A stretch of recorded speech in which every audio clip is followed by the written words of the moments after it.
এখন আমরা পড়ব হচ্ছে মেকানিজম অফ রেসপিরেশন। কিন্তু এর আগে আমরা হচ্ছে কিছু প্রেশার সম্পর্কে আমাদের জানতে হবে, যেটা হচ্ছে কোনো হচ্ছে গাইডে ওরকমভাবে স্পেসিফিক্যালি দেয়া নাই।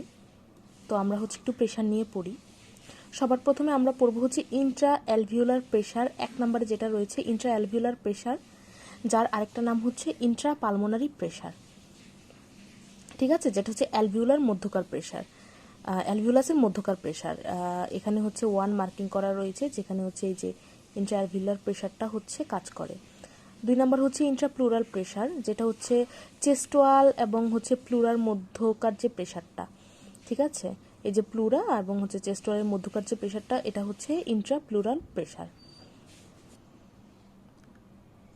এরপর আমরা আসি হচ্ছে অ্যাটমসফেরিক প্রেশার, যেটা অবশ্যই আউটসাইডে, এই যে মার্কিং করা আছে। এরপর আমরা আসি হচ্ছে ট্রান্সমুরাল প্রেশার, যেটা হচ্ছে 3টা রয়েছে। এর মধ্যে আছে হচ্ছে ট্রান্সপালমোনারি প্রেশার, ট্রান্সথোরাসিক প্রেশার এবং হচ্ছে ট্রান্স রেসপিরেটরি প্রেশার। ট্রান্সপালমোনারি প্রেশারটা কি?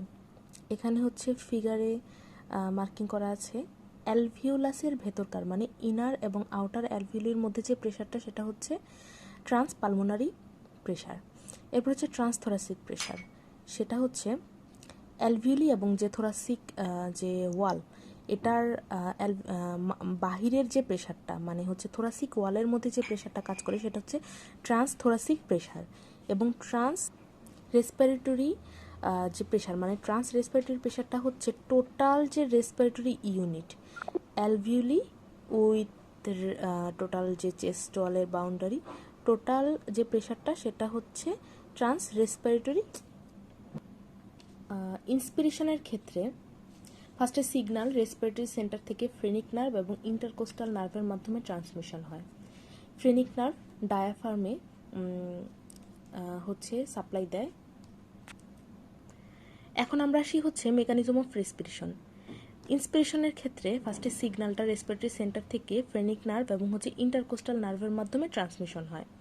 ফ্রেনিক নার্ভটা সাপ্লাই দেয় হচ্ছে ডায়াফ্রামকে এবং ইন্টারকোস্টাল নার্ভটা সাপ্লাই দেয় হচ্ছে এক্সটার্নাল ইন্টারকোস্টাল মাসেলকে। অ্যাজ ইউজুয়াল ফ্রেনিক নার্ভের মাধ্যমে ট্রান্সমিশন হওয়ার কারণে ডায়াফ্রামটা এখানে কন্ট্রাক্ট হবে। কন্ট্রাক্ট হওয়ার কারণে ডায়াফ্রামটা হচ্ছে ডাউনওয়ার্ড মুভমেন্ট হবে।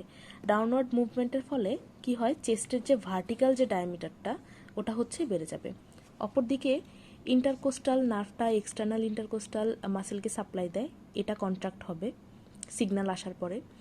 এরপরে রিবস হচ্ছে ইলিভেটেড হবে, মানে রিবসটা হচ্ছে ইলিভেশন হবে এবং একই সাথে অ্যান্টেরিয়র পোস্টিরিয়র এবং হচ্ছে ট্রান্সভার্স, এই দুটো ডায়ামিটার হচ্ছে ইনক্রিজ হবে।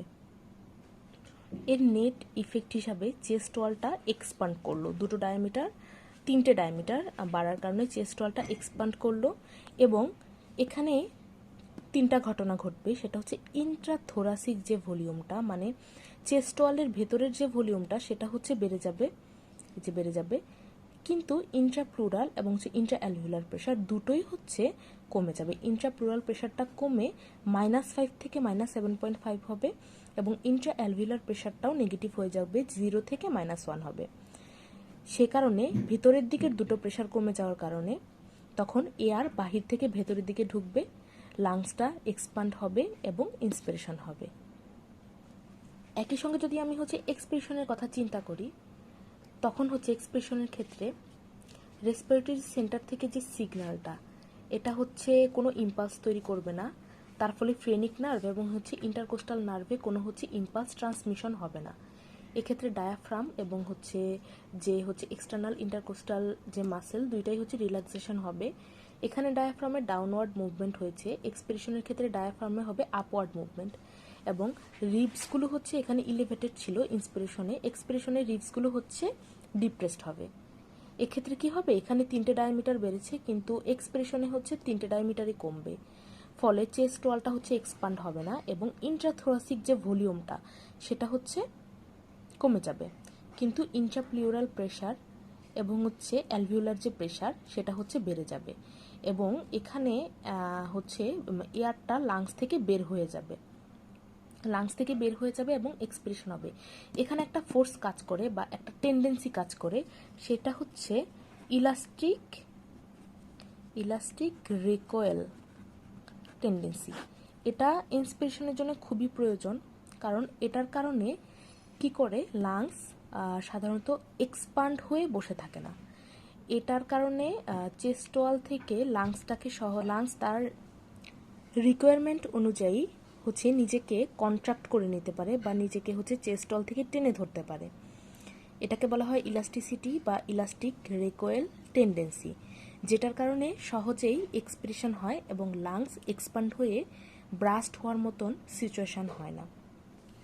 এখন আসি আমরা হেমোডাইনামিক ইফেক্ট নিয়ে রেসপিরেশনের, যে যখন রেসপিরেশনের এই প্রসেসটা চলবে তখন হচ্ছে কি কি হেমোডাইনামিক ইফেক্ট মানে হচ্ছে ব্লাডের ক্ষেত্রে কি কি ইফেক্ট আমরা হচ্ছে পেতে পারি। প্রথম হচ্ছে যে জুগুলার ভেনাস যে প্রেশার, সেটা হচ্ছে ফল করে যাবে ইন্সপিরেশনের ক্ষেত্রে, মানে এই ইভেন্টগুলো সব কিছুই হবে হচ্ছে ইন্সপিরেশনের ক্ষেত্রে। তাহলে এক্সপিরেশনের সময় কি হবে? এক্সপিরেশনের সময় টোটালি উল্টো ঘটনা ঘটবে।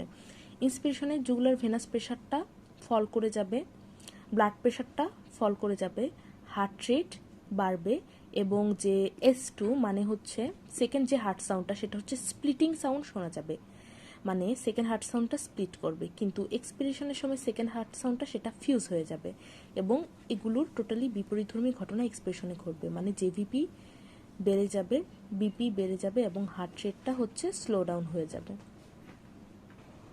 এখন আমরা আসি হচ্ছে পালমোনারি ভেন্টিলেশন কি এবং অ্যালভিউলার ভেন্টিলেশন কি। পালমোনারি ভেন্টিলেশন হচ্ছে যে যতটুকু পরিমাণ বাতাস অ্যাটমসফিয়ার এবং লাং অ্যালভিউলির মধ্যে আসা যাওয়া করে, মানে আমরা যতটুকু হচ্ছে নিঃশ্বাস নেই বা নিঃশ্বাস ছাড়ি, টোটাল ব্যাপারটাই হচ্ছে পালমোনারি ভেন্টিলেশন। পালমোনারি ভেন্টিলেশনটা সাধারণত বের করা যায় হচ্ছে রেসপিরেটরি রেট এবং টাইডাল ভলিউমের গুণফলের মাধ্যমে। টাইডাল ভলিউম হচ্ছে অলওয়েজ ফিক্সড থাকবে, সেটা হচ্ছে 500 ml টাইডাল ভলিউম। অপরদিকে অ্যালভিউলার ভেন্টিলেশন হচ্ছে যে অ্যালভিউলির মতো যে ইউনিট, এখানে যতটুকু গ্যাসিয়াস এক্সচেঞ্জ হয়, মানে হচ্ছে যতটুকু পরিমাণ নতুন বাতাস অ্যালভিউলিতে পৌঁছায় এবং সেটার কারণে হচ্ছে এখানে গ্যাস এক্সচেঞ্জ হয়। কিন্তু আমরা তো জানি অ্যালভিউলিতে কিছু ডেড স্পেস রয়েছে অটোমেটিক, যেটাকে অ্যালভিউলার ডেড স্পেস বলে। ওই জায়গাগুলো ছাড়া বাকি যে অংশে বাতাস পৌঁছায় এবং গ্যাসিয়াস এক্সচেঞ্জ হয়, সে ব্যাপারটাকে বলা হয় হচ্ছে অ্যালভিউলার ভেন্টিলেশন। এবং এটা বের করে হচ্ছে রেসপিরেটরি রেট সাথে টাইডাল ভলিউম, মানে 500 থেকে যদি ডেড স্পেস ভলিউম, আমরা আগে পড়েছি হচ্ছে ডেড স্পেস ভলিউম হচ্ছে 150 ml, টাইডাল ভলিউম থেকে যদি ডেড স্পেস ভলিউম বাদ দিলে যেটা পাওয়া যাবে, এটার সঙ্গে যদি রেসপিরেটরি রেট গুণ করা হয় তাহলে হচ্ছে আমরা অ্যালভিউলার ভেন্টিলেশন পাবো। এখন আমরা আসি হচ্ছে সবচেয়ে ইম্পর্ট্যান্ট ভলিউম এবং হচ্ছে ক্যাপাসিটি জিনিসটা কি। অনেক সময় বুঝতে খুবই ক্রিটিক্যাল লাগে, কিন্তু আসলে জিনিসটা সম্পূর্ণভাবেই ইজি। প্রথমে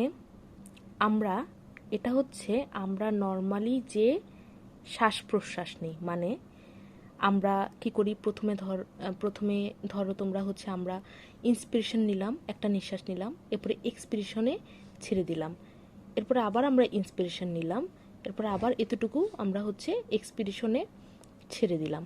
এই যে টোটাল ব্যাপারটা, সেটাই হচ্ছে আমাদের টাইডাল ভলিউম। টাইডাল ভলিউম সাধারণত 500 ml। তার মানে আমরা ইন্সপিরেশনে 500 ml নেই এবং এক্সপিরেশনে 500 ml ছেড়ে দিই, এরপর আবার ইন্সপিরেশনে আমরা 500 ml নেই, কিন্তু আবার এক্সপিরেশনে আমরা 500 ml ছেড়ে দিই। এটা হচ্ছে টাইডাল ভলিউম। তো এখন আমরা হচ্ছে আবার ইন্সপিরেশন নিলাম, এক্সপিরেশন করলাম, ইন্সপিরেশন নিলাম, এক্সপিরেশন করলাম, এরপর আমরা হচ্ছে এক্সপিরেশন করার পর আমরা হচ্ছে ইন্সপিরেশন নিলাম, নিতে নিতে আমরা হচ্ছে ইন্সপিরেশন নর্মালি নেওয়ার পরেও আমরা আরও বেশিক্ষণ শ্বাস টান দিলাম, মানে হচ্ছে আমরা আরও বেশি ইন্সপিরেশন নিলাম, মানে যতটুকু পর্যন্ত আমার লাংসে আমি বাতাস ঢুকাতে পারি। মানে এখন হচ্ছে এমন একটি অবস্থা যেটার বেশি লাংস আর বাতাস নিতে পারে না, মানে আমাদের সবচাইতে হিউজ নিঃশ্বাস নেওয়াটা। এই ব্যাপারটাকে আমরা কি বলি? আমরা তো জানি যে এখানে আমরা হচ্ছে ইন্সপিরেশন নিলাম, এরপরে ছেড়ে দিলাম, এরপরে ছেড়ে দেওয়ার পর এখানে আমরা আবার ইন্সপিরেশন নিলাম এবং ছেড়ে দিলাম, এরপরে আবার ইন্সপিরেশন নিলাম। আমরা জানি এটা হচ্ছে normal tidal volume. Normal inspiration নেওয়ার পরেও যদি আমরা আবার আরেকটু বেশি ইন্সপিরেশন নেই, মানে আরেকটু নিঃশ্বাস নেই, এই ব্যাপারটাকে বলবো আমরা inspiratory reserve volume. Inspiratory reserve volume. Tidal ভলিউমের পরে এই অংশটাকে আমরা বলবো হচ্ছে ইন্সপাইরেটরি রিজার্ভ ভলিউম। এখন আমি যদি হচ্ছে টাইডাল ভলিউম এবং ইন্সপাইরেটরি রিজার্ভ ভলিউম, এই টোটাল দুটো ভলিউম যদি আমি একসঙ্গে যোগ করি, তাহলে আমি পেয়ে যাব হচ্ছে ইন্সপাইরেটরি ক্যাপাসিটি। ইন্সপাইরেটরি রিজার্ভ ভলিউম, যেটার অ্যামাউন্ট অলওয়েজ 3000 ml। তাহলে আমি যদি ইন্সপাইরেটরি ক্যাপাসিটি বের করতে চাই, তাহলে আমার হচ্ছে tidal volume plus inspiratory reserve volume আমার অ্যাড করতে হবে। তাহলে আমি কত পাবো? 3000 প্লাস 500, 3500 ml। তার মানে আমার ইন্সপাইরেটরি ক্যাপাসিটি আমি পেলাম হচ্ছে 3500 ml। এখন আসি আমরা আবার নিঃশ্বাস নিলাম, ছাড়লাম, আবার নিঃশ্বাস নিলাম, ছাড়লাম, নিঃশ্বাস নিলাম, ছাড়লাম। এটা হচ্ছে আমার নর্মাল টাইডাল ভলিউম। এখন আমি চিন্তা করলাম আমি নর্মালি ছাড়ার পরে আমি একটা বিশাল দীর্ঘ নিঃশ্বাস ফেলাবো। আমি ওই দীর্ঘ নিঃশ্বাসটা ফেললাম, মানে আমি এক্সপিরেশনটাকে অনেক লেংদি করলাম নিচ থেকে। এই বিষয়টা হচ্ছে এতটুকু আমার নর্মাল টাইডাল ভলিউম, এতটুকু। কিন্তু এই যে আমি একটা দীর্ঘ নিঃশ্বাস ফেললাম, এটা হচ্ছে আমার এক্সপাইরেটরি রিজার্ভ ভলিউম, যেটার অ্যামাউন্ট হচ্ছে 1100 ml। ঠিক আছে? আমরা নর্মালি ইন্সপাইরেটরি রিজার্ভ ভলিউম আমরা কখন পাই? যখন আমরা কোনো কারণে হচ্ছে দৌড়াদৌড়ি করি বা আমাদের হচ্ছে কোনো এক্সারসাইজ হয়, তখন কিন্তু আমরা এরকম ঘন ঘন প্রচুর নিঃশ্বাস টানি, তখন আমরা ইন্সপাইরেটরি রিজার্ভ ভলিউমটা পাই। আচ্ছা, এখন আমাদের এটা হচ্ছে টাইডাল ভলিউম এবং এটা হচ্ছে এক্সপাইরেটরি রিজার্ভ ভলিউম। আর এক্সপাইরেটরি রিজার্ভ ভলিউম এবং টাইডাল ভলিউম, এবং কি হয় অনেক সময় দীর্ঘ নিঃশ্বাস ফালানোর পরেও আমাদের লাংসের ভেতরে কিছু বাতাস অবশিষ্ট থেকে যায়, যেটা হচ্ছে আমরা লাংস থেকে সাধারণত বের করে দিতে পারি না। এই ব্যাপারটাকে বলা হচ্ছে রেসিডুয়াল ভলিউম। রেসিডুয়াল ভলিউম যেটা, সেখানে হচ্ছে অনেক সময় দেখা যায় যে আমাদের অ্যালভিউলাসের ভেতরে কিছু বাতাস অবশিষ্ট থেকে যায়, বা অ্যালভিউলাস থেকে সব এয়ার সহজে লাংস হচ্ছে এক্সপেল করতে পারে না। ওই অবশিষ্টাংশ যে এয়ারটা, মানে আমরা নিঃশ্বাস ছেড়ে দেওয়ার পরেও যেটা হচ্ছে লাংসে বাকি থাকে, সেটাকে আমরা বলবো হচ্ছে রেসিডুয়াল ভলিউম। এই রেসিডুয়াল ভলিউমের বেশ কিছু কাজ রয়েছে। রেসিডুয়াল ভলিউমের একটা কাজ হচ্ছে, সেটা হচ্ছে অ্যালভিউলিতে কলাপস প্রিভেন্ট করে কলাপস অ্যালভিউলিটাকে কলাপস হতে দেয় না। আরেকটা হচ্ছে এখানে হচ্ছে গ্যাসিয়াস এক্সচেঞ্জ হয়, রেসিডুয়াল ভলিউম। আচ্ছা, এখন আমি যদি এক্সপাইরেটরি রিজার্ভ ভলিউমের সঙ্গে রেসিডুয়াল ভলিউমটা যোগ করে দেই, তাহলেই আমি পেয়ে যাব হচ্ছে functional residual volume. Functional residual volume, যেটা হচ্ছে এক্সপাইরেটরি রিজার্ভ ভলিউম এবং হচ্ছে রেসিডুয়াল ভলিউম একসাথে যোগ করলে আমি পাবো হচ্ছে ফাংশনাল রেসিডুয়াল ভলিউম। আচ্ছা, এখন আমি নেক্সট টপিকে আসি। এখন আমি নিঃশ্বাস নিচ্ছি, নিঃশ্বাস ছাড়ছি, আবার ইন্সপিরেশন, এক্সপিরেশন। এখন আমি চিন্তা করলাম যে আমি যতটুকু পারি ইন্সপিরেশন নিব, মানে বিশাল নিঃশ্বাস নিলাম যতটুকু পারি। আবার চিন্তা করলাম বেশি নিঃশ্বাস নেওয়ার পর আমি যতটুকু পারি আমি হচ্ছে দীর্ঘ নিঃশ্বাস ফেলবো, মানে আমি যতটুকু পারি ছেড়ে দিব, আমি ততটুকুই করলাম। তো সেক্ষেত্রে আমার নর্মালি এখানে একটা কথা বলতে ভুলে গিয়েছি, এক্সপাইরেটরি রিজার্ভ ভলিউম তো 1100 ml, কিন্তু রেসিডুয়াল ভলিউমটা হচ্ছে আমরা নর্মালি 1200 ml পেয়ে থাকি। তো সেক্ষেত্রে ফাংশনাল যে রেসিডুয়াল ভলিউমটা, সেটা হচ্ছে 1100 প্লাস 1200 ml। আচ্ছা, এখন এখানে আসে আমরা নিঃশ্বাস নিলাম, নিঃশ্বাস ছাড়লাম, যতটুকু পারি আমি দীর্ঘ নিঃশ্বাস, যতটুকু পারি আমি ইন্সপিরেশনের নিঃশ্বাস নিলাম এবং পরবর্তীতে হচ্ছে এক্সপিরেশনের নিঃশ্বাসটাকে আমি ছেড়ে দিলাম। ছেড়ে দেওয়ার পরেও আমার লাংসে কিছু এয়ার বাকি থাকলো, ওইটাও আমার এখানে আসবে। ঠিক আছে। আমার এই যে টোটাল যে ব্যাপারটা, ঠিক আছে, এই টোটাল মানে আমার টাইডাল ভলিউম, এরপর হচ্ছে ইন্সপাইরেটরি যে রিজার্ভ ভলিউমটা, এটাই যে আমি যতটুকু পারি নিঃশ্বাস নিলাম, এবার আমি যতটুকু পারি নিঃশ্বাস ছাড়লাম, এক্সপাইরেটরি রিজার্ভ ভলিউম সব মিলে আমার হচ্ছে তৈরি হয় হচ্ছে এই যে মানে এতটুকু পর্যন্ত আমার তৈরি হয় হচ্ছে ভাইটাল ক্যাপাসিটি। তার মানে ভাইটাল ক্যাপাসিটি ইনক্লুড করে tidal volume, inspiratory reserve volume, এক্সপাইরেটরি হচ্ছে রিজার্ভ ভলিউম। টোটাল আসে হচ্ছে 4600 ml বা 4.6 লিটার। এটা হচ্ছে আমার ভাইটাল ক্যাপাসিটি, মানে টাইডাল ভলিউম, এটা হচ্ছে আইআরভি ইন্সপাইরেটরি রিজার্ভ ভলিউম, এটা হচ্ছে এক্সপাইরেটরি রিজার্ভ ভলিউম, আর এটা হচ্ছে রেসিডুয়াল ভলিউম। ভাইটাল ক্যাপাসিটিতে কিন্তু রেসিডুয়াল ভলিউমটা আসবে না। তাহলে রেসিডুয়াল ভলিউমটা কিসে আসবে?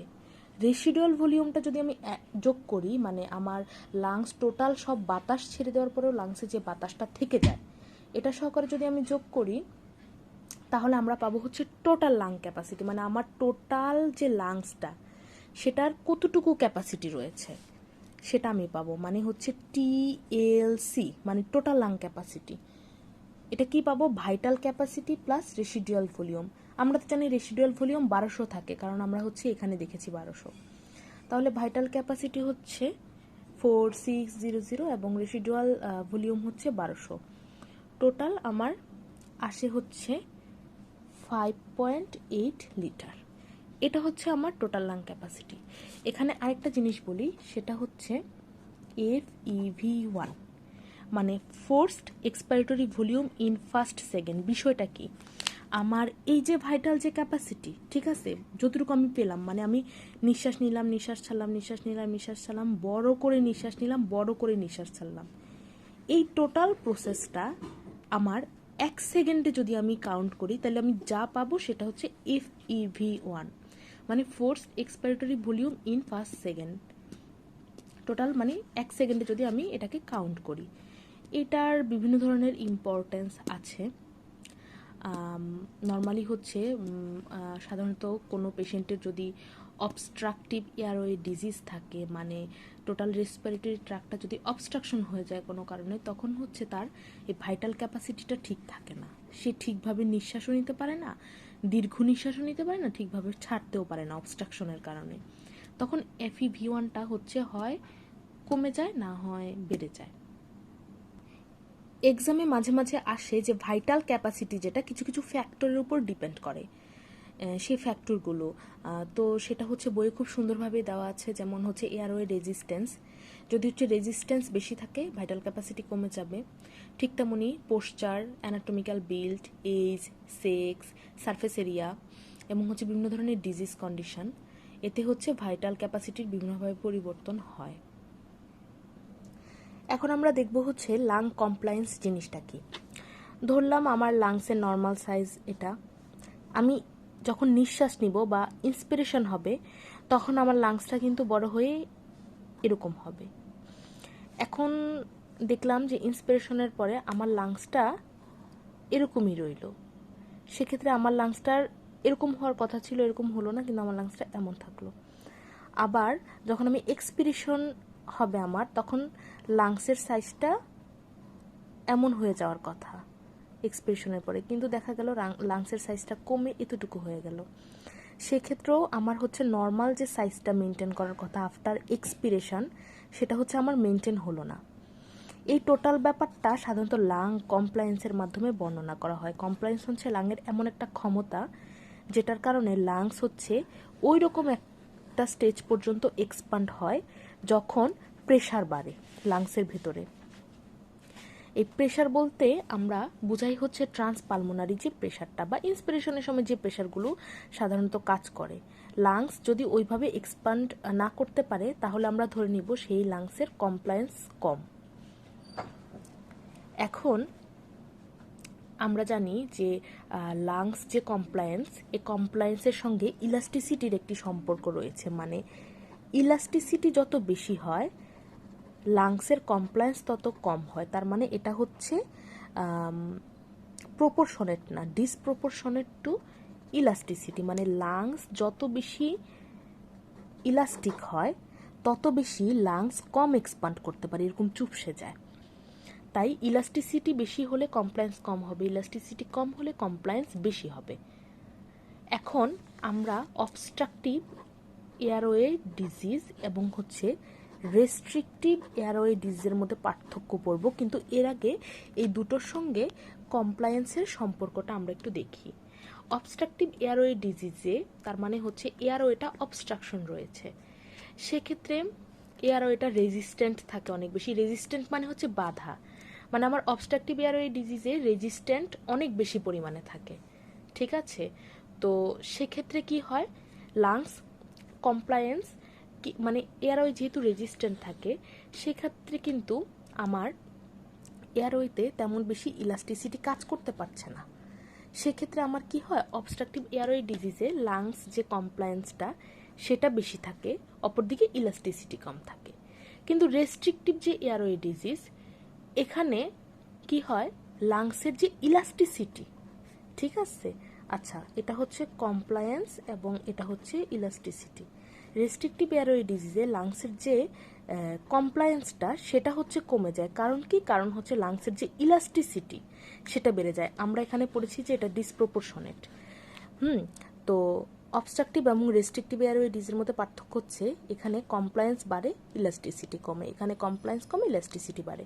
নর্মালি বিভিন্ন ধরনের কোশ্চেনে হচ্ছে অবস্ট্রাকটিভ এবং রেস্ট্রিকটিভ এয়ারওয়ে ডিজিজের মধ্যে পার্থক্য আসে। সাধারণত এটার মধ্যে বিভিন্ন ধরনের পার্থক্য আছে।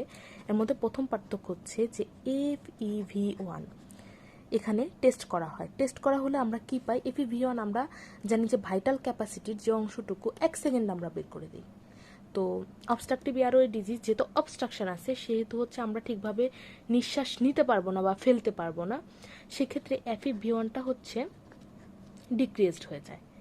আর রেস্ট্রিকটিভ এয়ারওয়ে ডিজিজে FEV1টা হচ্ছে নর্মাল থাকতে পারে অথবা ডিক্রিজড থাকতে পারে, কারণ এখানে যেহেতু এক্সপিরেশনে ওই রকম সমস্যাটা নেই। এখন আসি আমি হচ্ছে ভাইটাল ক্যাপাসিটি। ভাইটাল ক্যাপাসিটি অবশ্যই আমি ঠিকভাবে যেহেতু নিঃশ্বাস নিতে পারছি না এখানে, তাহলে আমার ভাইটাল ক্যাপাসিটি এখানে কমবে।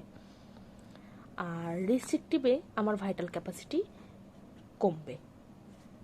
এখন অবস্ট্রাকটিভের তুলনায় রেস্ট্রিকটিভে ভাইটাল ক্যাপাসিটি আমার বেশি কমবে, কারণ আমরা কি জানি, ভাইটাল ক্যাপাসিটি মানে হচ্ছে tidal volume, inspiratory reserve volume, expiratory reserve ভলিউমের যোগফল।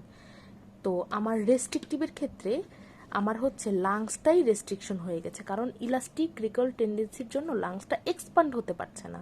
তো এক্সপান্ড না হলে তো আমার ইন্সপাইরেটরি রিজার্ভ যে ভলিউম আইআরভি থেকে, মানে আমার টাইডাল ভলিউমটা ঠিকভাবে হলো, কিন্তু যখনই আমি আইআরভির স্টেজে যাচ্ছি, আমি লাংসটাকে তো এক্সপান্ডই করতে পারছি না, কারণ এটার ইলাস্টিসিটি বেশি, কমপ্লিয়েন্সটা কম, তাই এটা এক্সপান্ড হবে না এই ডিজিজে লাংস। সেক্ষেত্রে আমার আইআরভি থেকে সমস্যা শুরু। আর অবস্ট্রাকটিভের ক্ষেত্রে আমার টাইডাল ভলিউম, ভাইটাল ক্যাপাসিটির ক্ষেত্রে টাইডাল ভলিউমটা ওকে, আইআরভি ওকে, অবস্ট্রাকশনটা কোথায়, এক্সপাইরেটরি পাথওয়েতে, মানে আমি নিঃশ্বাসটা নিতে পারলাম কিন্তু আমি ঠিকভাবে বের করতে পারলাম না, তার মানে ইআরভিতে সমস্যা। সেক্ষেত্রে এটার ক্ষেত্রে লাস্ট স্টেজে সমস্যা ভাইটাল ক্যাপাসিটির, আর ওটার ক্ষেত্রে হচ্ছে সেকেন্ড স্টেজ থেকেই সমস্যা। তাহলে ভাইটাল ক্যাপাসিটি অবস্ট্রাকটিভের ক্ষেত্রে হচ্ছে যতটুকু না কমবে, রেস্ট্রিকটিভের ক্ষেত্রে হচ্ছে এর চেয়েও বেশি কমবে। আচ্ছা, ভাইটাল ক্যাপাসিটি গেল। এখন যদি আমি রেশিওটা চিন্তা করি যে হচ্ছে আমার FEV1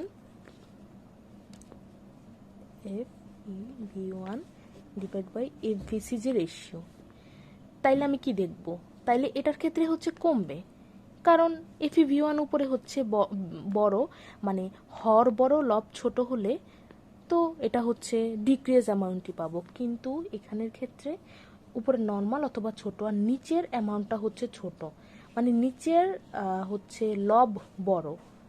তো সেক্ষেত্রে আমি হচ্ছে যদি আমি এটা হচ্ছে যদি কাটাকাটি করি, তাইলে হচ্ছে আমি FEV1 বা FVCর যে অ্যামাউন্টটা সেটা হচ্ছে আমি রেস্ট্রিকটিভ এয়ারওয়ের ক্ষেত্রে নর্মাল পাবো অথবা ইনক্রিজ পাবো, কারণ আমার উপরেরটা হচ্ছে এখানে বেশি কমতেছে, উপরে FEV1 উপরে থাকবে, এখানে বেশি কমতেছে, কিন্তু এখানে নর্মাল অথবা অল্প কমতেছে এটার তুলনায়, তাই এটা নর্মাল অথবা ইনক্রিজ থাকবে এবং হচ্ছে এটা রেশিওটা এখানে হচ্ছে ডিক্রিজ থাকবে।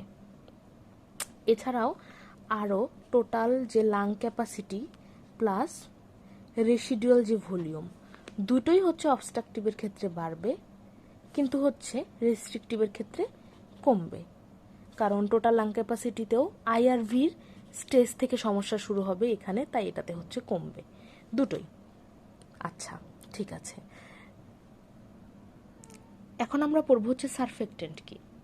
সারফেক্টেন্ট হচ্ছে এমন একটি এজেন্ট যেটা হচ্ছে লাংসের সারফেস টেনশনটাকে রিডিউস করে, এবং সারফেক্টেন্ট সাধারণত ফসফোলিপিড, প্রোটিন এবং বিভিন্ন ধরনের আয়ন মিলে গঠিত হয়। সারফেক্টেন্ট লাংসে কখন প্রোডাকশন হয়? সারফেক্টেন্ট লাংসে প্রোডাকশন হয় যখন ইন্ট্রাইউটেরাইন লাইফে বাচ্চার বয়স হচ্ছে 28 সপ্তাহ পর্যন্ত থাকে। সারফেক্টেন্টের উপকারিতা কি? কারণ এটা হচ্ছে সারফেস টেনশন কমায়, অ্যালভিওলিটাকে কলাপস হইতে দেয় না, এবং লাংসের কমপ্লায়েন্স বাড়ায়। কমপ্লায়েন্স বাড়ায় মানে কি? লাংসটা এক্সপান্ড করাইতে পারে, লাংসের স্টেবিলিটি দেয়, ঠিক আছে, এবং পালমোনারি ইডিমাটা প্রিভেন্ট করে থাকে। যদি কারোর সারফেক্টেন্ট না থাকে সেক্ষেত্রে কি কি সমস্যা হতে পারে? তখন তার রেসপিরেটরি ডিস্ট্রেস সিনড্রোম হতে পারে, ডেভেলপমেন্ট হতে পারে পালমোনারি ইডিমা, এবং লাং অ্যালভিউলিটার সাইজ বিভিন্ন রকম হয়ে যেতে পারে। আচ্ছা, পালমোনারি ইডিমাটা কিভাবে হয় সেটা হচ্ছে আমি একটু বলছি। সেটা হচ্ছে এটা একটা অ্যালভিউলি, এবং এটা হচ্ছে অ্যালভিউলির বাহিরে একটা ক্যাপিলারি। তো অ্যালভিউলির মধ্যে এখানে একটা নর্মাল একটা অ্যালভিউলি ফ্লুইড থাকে। আচ্ছা, আর হচ্ছে অ্যালভিউলি ফ্লুইড থাকে, এবং এখানে হচ্ছে আমি ধরে নিলাম হচ্ছে সারফেক্টেন্ট থাকে। আর এটা হচ্ছে ক্যাপিলারি, তো ক্যাপিলারিতে তো অলওয়েজ হচ্ছে ফ্লো থাকবেই। আচ্ছা, এখন ক্যাপিলারির একটা টেন্ডেন্সি থাকে কি, ক্যাপিলারি যেহেতু হাইড্রোস্ট্যাটিক প্রেশারটা বাড়ে, সেক্ষেত্রে ক্যাপিলারি একটা টেন্ডেন্সি থাকে কি, তার থেকে ফ্লুইডটা অ্যালভিউলাসের দিকে সে ড্র করে, মানে হচ্ছে অ্যালভিউলাসের দিকে সে ঠেলে ঠেলে ফ্লুইডটা পাঠাইতে চায়। কারণ কি, তার ফিল্ট্রেশন প্রেশারটা, মানে ক্যাপিলারি ফিল্ট্রেশন প্রেশারটা হচ্ছে এখানে বেশি থাকে, সে কারণে সে কি করে ফ্লুইডটা অ্যালভিউলাসের দিকে পাঠাতে চায়। আর অ্যালভিউলাসে সেই ফ্লুইডটা ঢুকতে বাধা দেয় হচ্ছে দুইটা জিনিস, একটা হচ্ছে সারফেক্টেন্ট, একটা হচ্ছে অ্যালভিউলার যে একটা ফ্লুইড আছে, ওই ফ্লুইডের প্রেশারটা। এই দুইটা জিনিস এই ক্যাপিলারি থেকে ফ্লুইডটা অ্যালভিউলাসে ঢুকতে দেয় না, যার ফলে হচ্ছে পালমোনারি ইডিমা হয় না। কিন্তু আমরা চিন্তা করি যদি সারফেক্টেন্ট না থাকে তাহলে কি হবে, ক্যাপিলারি থেকে ইজিলি ফার্স্টে ফ্লুইড ঢুকে যাবে অ্যালভিউলাসে, লাংসের অ্যালভিউলাসে, মানে ছোট ইউনিটটাতে। ফ্লুইড ঢোকার পর ধীরে ধীরে হচ্ছে প্রোটিন, ক্যারাটিন, আরও বিভিন্ন পদার্থ ঢুকে এই যে অ্যালভিউলাসের নিচের দিকে একটা মেমব্রেনের মতন লেয়ার তৈরি করবে, যে মেমব্রেনটাকে সাধারণত আমরা বলি হচ্ছে হায়ালিন মেমব্রেন। আর এই রোগটাকে বলি হচ্ছে হায়ালিন মেমব্রেন ডিজিজ। এটাকেই হচ্ছে টোটালি বলা হয় যে ইনফ্যান্ট রেসপিরেটরি ডিস্ট্রেস সিনড্রোম। তার মানে ইনফ্যান্ট রেসপিরেটরি ডিস্ট্রেস সিনড্রোমে কি হয়, সারফেক্টেন্ট তৈরি হয় না, যার ফলে কোনো ডিফেন্স কাজ করে না, এবং ক্যাপিলারি থেকে ক্যাপিলারি ফিল্ট্রেশন প্রেশারের প্রভাবে ফ্লুইড অ্যালভিউলাসে ঢুকে পালমোনারি ইডিমা ক্রিয়েট করে।